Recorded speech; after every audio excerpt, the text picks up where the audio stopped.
Amigos de la emisora Minuto de Dios, Dios les bendiga a todos ustedes, amigos de Maná. Tengan ustedes un cordial saludo, Dios les bendiga, Dios les dé mucha paz, Dios les dé mucha felicidad a todos ustedes. Amigos de YouTube, de Facebook, de Instagram, bendiciones para ustedes, que Dios les bendiga abundantemente, que Dios les dé mucha paz, que Dios les dé mucha, pero mucha felicidad. Comencemos nuestra reflexión orándole al Señor. Amado Jesucristo, yo creo en ti. Yo creo que tú eres el Dios del amor. Yo creo que tú eres el Dios de la paz. Yo creo que tú eres el Dios de la esperanza. Yo creo que tú eres el Dios de la alegría. Yo creo que tú eres el Dios que me ama infinitamente, que me perdona infinitamente. Yo creo que tú eres un Dios que sigue creyendo en mí, en la humanidad, en el género humano. Yo creo que sigue siendo un Dios para el cual soy importante. Yo te bendigo, yo te alabo, yo te glorifico, yo te doy gracias. Amén. Amigos, en un primer programa estuve hablándoles a ustedes de vivir en tiempo de crisis y desarrollamos 5 puntos de cómo vivir en tiempo de crisis. Dijimos que estábamos quizás no en una época de cambios, sino en un cambio de época, y que esto implicaba para nosotros adaptarnos a una nueva manera de ver. Los filósofos hablan de una nueva cosmogonía, de una nueva cosmovisión, y esto implica riesgos y peligros también. Hablaba de cómo enfrentar la crisis. Hoy quiero hablarles a ustedes de los riesgos y los peligros en tiempos de crisis.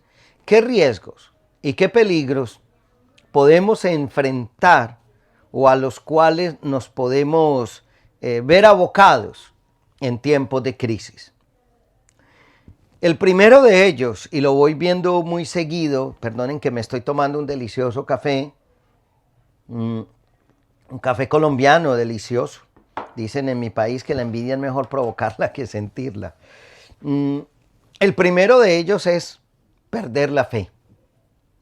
En tiempo de crisis hay un peligro, hay un riesgo, perder la fe, la apostasía. Los primeros cristianos lucharon mucho contra eso. Los primeros cristianos lucharon mucho contra la crisis, la pérdida de fe. El Estado, el Imperio Romano, el emperador era un dios, y entonces se valía de ese poder, el Estado, el emperador, para considerarse un dios. Y los primeros cristianos lucharon mucho contra eso. Y yo veo a mucha gente hoy perdiendo la fe en la iglesia, perdiendo la fe en los sacerdotes, perdiendo la fe en Dios, que es lo más terrible, por los escándalos morales y sexuales de los sacerdotes, por algunos dicen que la iglesia no ha respondido a las circunstancias del mundo de hoy, lo que sea. Pero un peligro es perder la fe, renegar de la fe.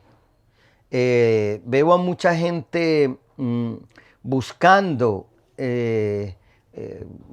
teniendo búsquedas espirituales, porque es que, a ver, pongámonos de acuerdo. La espiritualidad en el ser humano no es un añadido. La espiritualidad en el ser humano no es un complemento. La espiritualidad en el ser humano no es un añadido. El ser humano es espiritual. El ser humano es espiritual. Por lo tanto,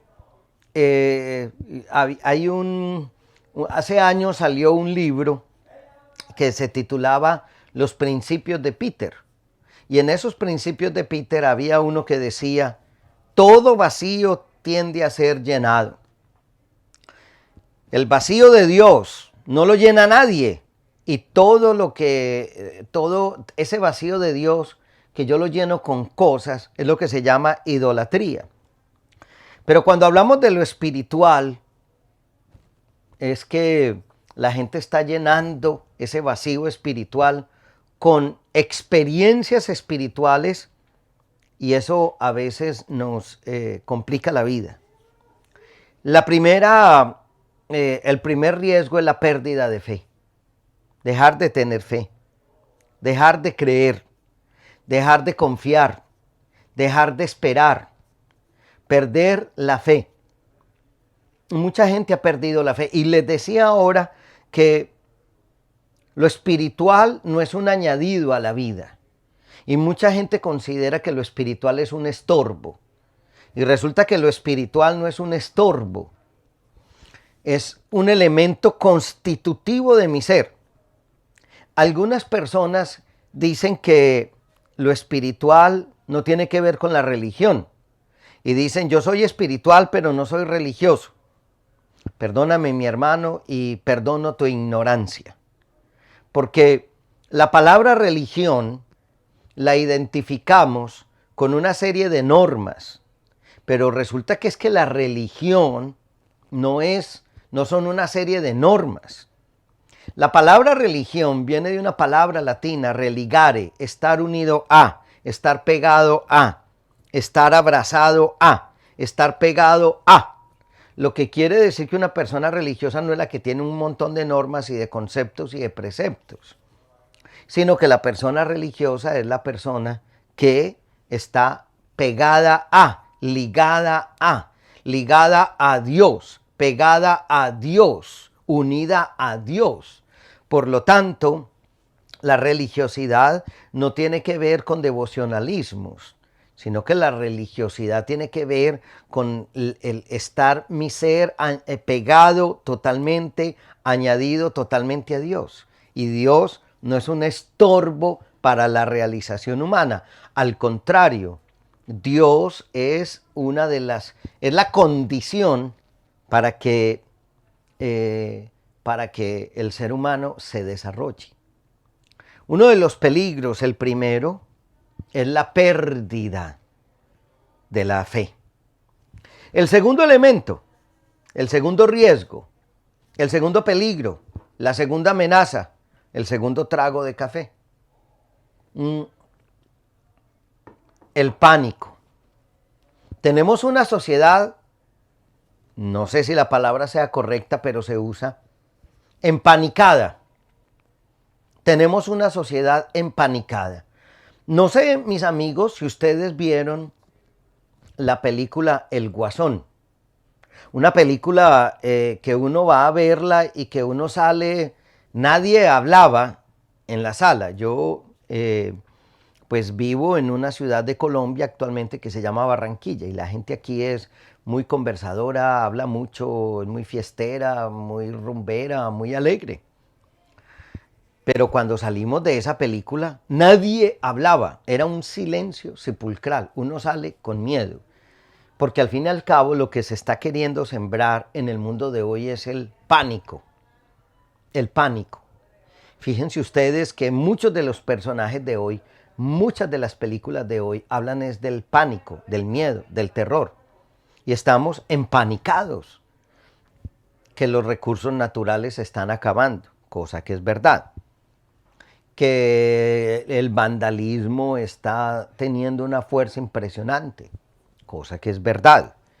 Que el mundo está contaminado y nos espera un futuro difícil, cosa que es verdad. Bueno, que las enfermedades, que la pobreza, pero hay un pánico, yo a veces digo molestando, uno ya no se atreve a bostezar porque daña la capa de ozono.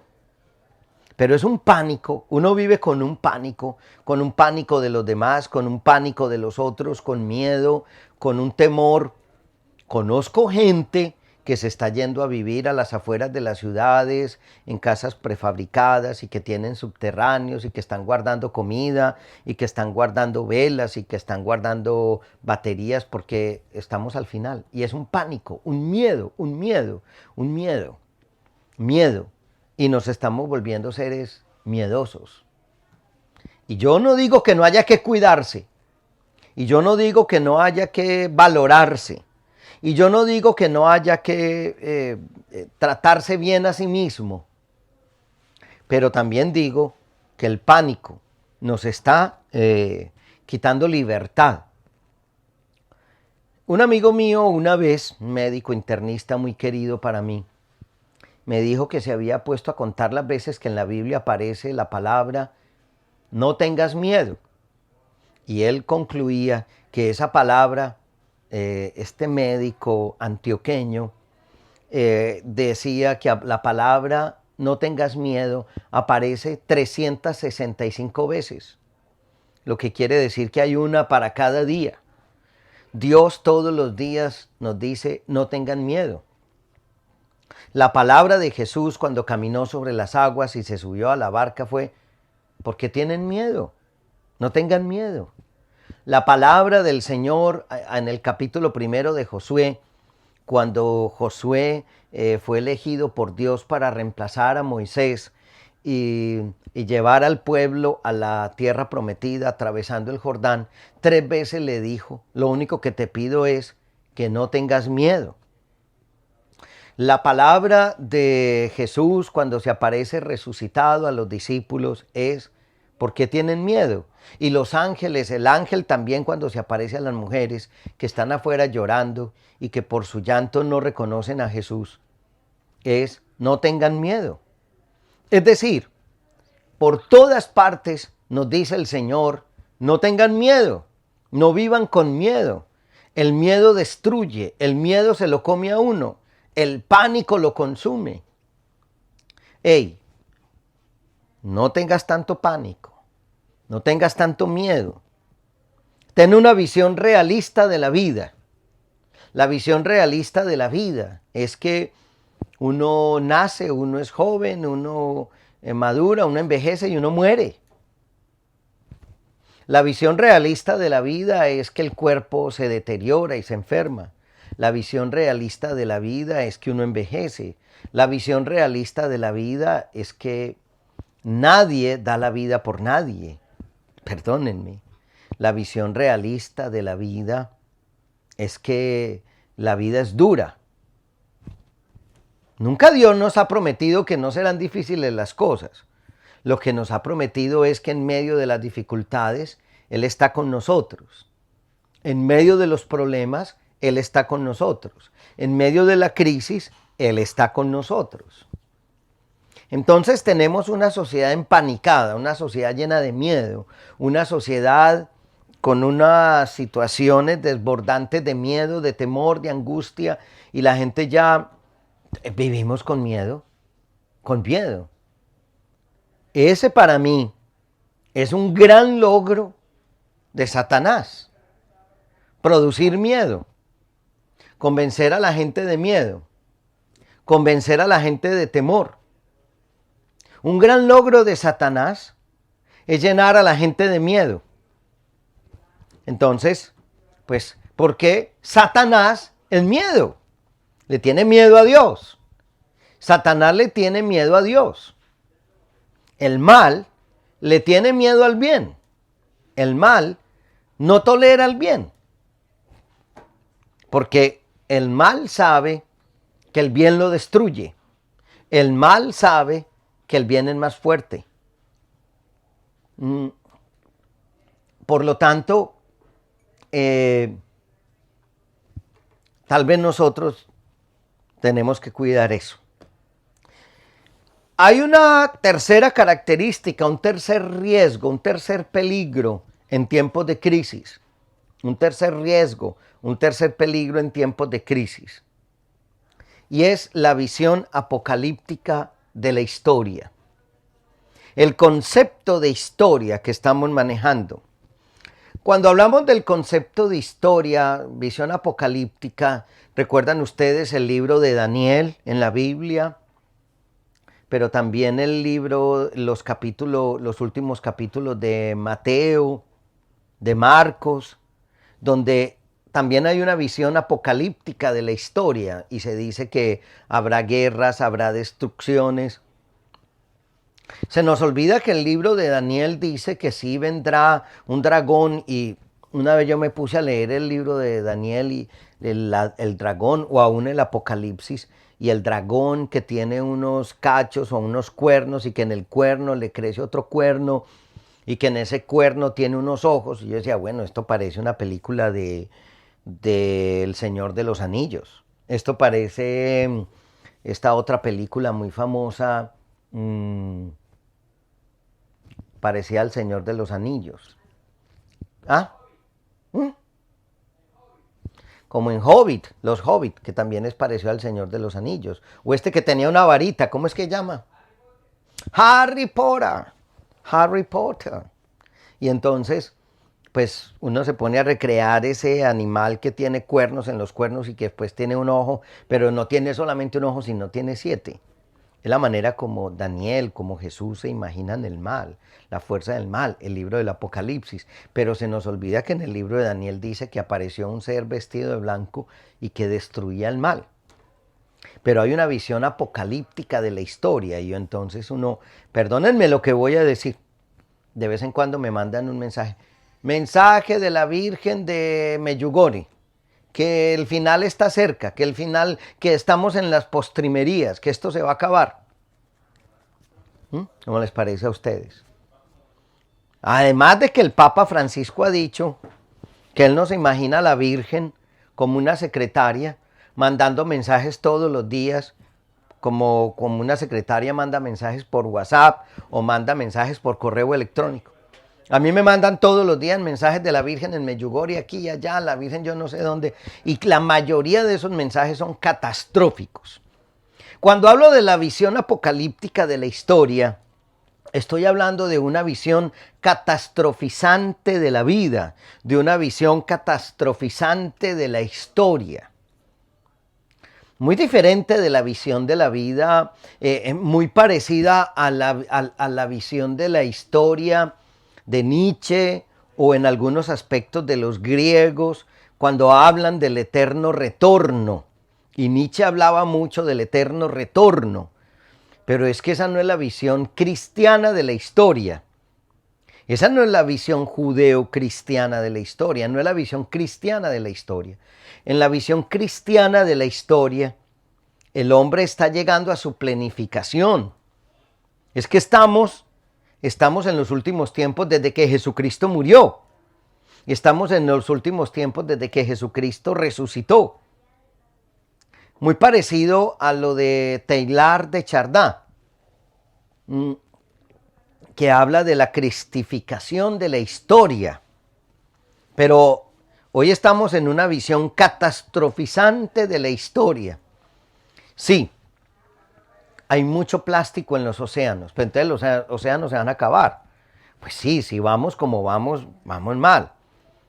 Hay una película que yo la he visto varias de esas y me impacta mucho, que hay como un ritual de limpieza donde una vez ahora van a decir ustedes, el padre no se mantiene no en cine y viendo televisión. Bueno, pero sí me gusta ver series de televisión, me gusta el cine.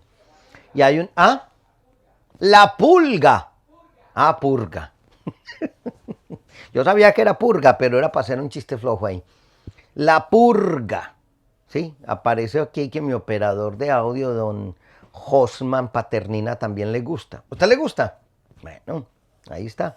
Y en esa purga hay un día al año donde usted puede meterse a la casa del que quiera, matar al que quiera, y es una cosa terrible. Y una persona tiene una casa y en esa casa está su familia y tienen armas, pero tienen un sistema de bloqueo en las ventanas, en las puertas, y se les mete una persona. Bueno, es una cosa. Pero es la purga y está el pensamiento de la purga. Es una visión apocalíptica, catastrofizante de la historia. O sea, la visión catastrofizante de la historia y la visión apocalíptica, mal entendido el apocalipsis, es que esto va de mal en peor, que las cosas no están mejorando, que las cosas están empeorando, que las cosas no están mejorando. Y esa visión la estamos teniendo hoy en América Latina. Y esa visión la tenemos hoy en el mundo de hoy. La visión catastrofizante. Y eso hasta se nos ha metido en la fe. Entonces la gente dice, es que la iglesia está mal, es que los curas están mal, es que los seminaristas están mal. Entonces, ¿qué? Todo está mal, todo está mal. Es una visión catastrofizante de la historia, apocalíptica, negativa de la historia, dañina de la historia. Es una visión dañina de la historia. ¿Sí? Porque la historia va de mal en peor. Tiene mucho que ver con el miedo, pero entonces todos los mensajes de la Virgen son negativos. Hay que convertirse, pero no convertirse por amor, sino convertirse por miedo. Entonces, perdónenme, pero yo, hace poquito yo hice una peregrinación a los santuarios marianos de Europa y me dijeron, van a ir a tal lugar donde la Virgen habla todos los días y hay danza del sol. Entonces yo le dije, no, yo no voy a ir a eso. ¿Por qué no vas a ir? Primero, porque no está aprobado por la iglesia. Y segundo, porque yo no creo en eso. No creo, y es que yo no tengo por qué creer en eso. Eso no es dogma de fe. Yo tengo que creer en la revelación que se me ha dado en la Biblia y en la tradición que se me ha enseñado en la iglesia. Pero no ahora cualquiera es un vidente. Cualquiera tiene sueños. Cualquiera interpreta los sueños. Entonces, esa visión catastrofizante, negativa de la historia, es un riesgo. Es una dificultad, es un peligro en tiempo de crisis. Y uno se va como apocando, y uno se va como acomplejando, y uno se va como dañando, y uno se va como